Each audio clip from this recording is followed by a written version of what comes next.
Well, George Lopez is Professor Emeritus of Peace Studies at the Kroc Institute for International Peace Studies at the University of Notre Dame. Professor, good to see you this morning. I want to start by asking you that key question. What exactly does the board stand for? We know it started with the Gaza mandate, but now we have countries like Cambodia saying it hopes that it will help resolve its, conflict with Thailand. There's also that $1 billion, membership fee. So I guess is Trump making it all up as he goes? Not making it all up as he goes, but certainly retaining close watch and rule over this, both in terms of what some would call pay-to-play dynamic of the $1 billion membership, but also the notion that his executive board includes close allies like Marco Rubio, Steve Witkoff, Jared Kushner, and a few others, Tony Blair. But this is not the UN Security Council, and it's not the representatives, let's say, of all the states that have pledged and signed on. It's not a participatory organization in that case. I think it's very important that we were able to get agreement between this Board of Peace, Mr. Trump, and the UN Security Council in the resolution in November, as you pointed out. That's a key step. The stabilization group elected by Palestinians is in charge. It's very good that Indonesia has pledged the troops they have, because that's a country that's annually been one of the highest contributors to UN peacekeeping forces. The notion of what can be done in Gaza, though, is a long way to go. This is an unprecedented destruction of an area.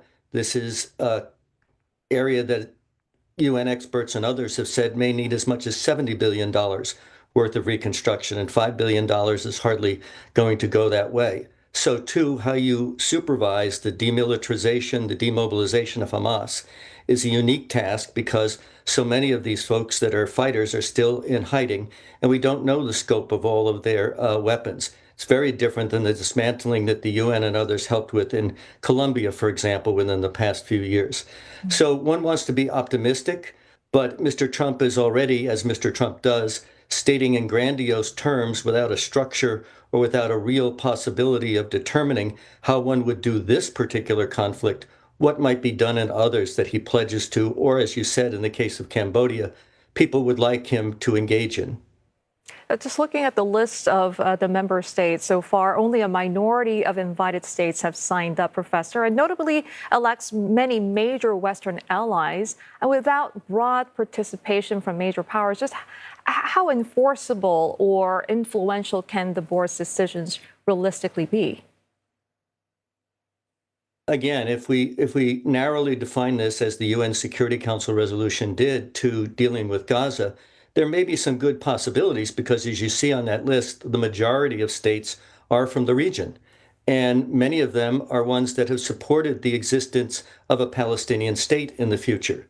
So the extent to which other states don't belong is certainly a rebuke to Trump, because of his own rebuke of the United Nations and the tremendous gap in funding that now exists in the UN, because the United States has refused to pay its dues and support the payment of U.S. membership in other UN organizations.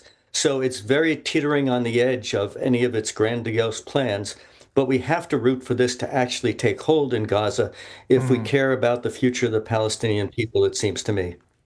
Understood, Professor. I wonder if you could address the question, or I should say the concern as well, particularly from Europe, that the Board of Peace could replace the United Nations. I mean, right now, it has no diplomats, well, no real diplomats, if you like, only 20 nations or so signing up, and we have nearly 200 UN members. So this fear, do you think it's premature, or is the possibility, of an organization with Trump sitting at the top, the equivalent of Secretary General with Rubio, Witkoff, and Kushner as deputies, a scenario that should not be dismissed? I think it will get headlines, but it's a miniature fashion of anything like the United Nations. It's an interesting mix of big personalities that have signed on and countries.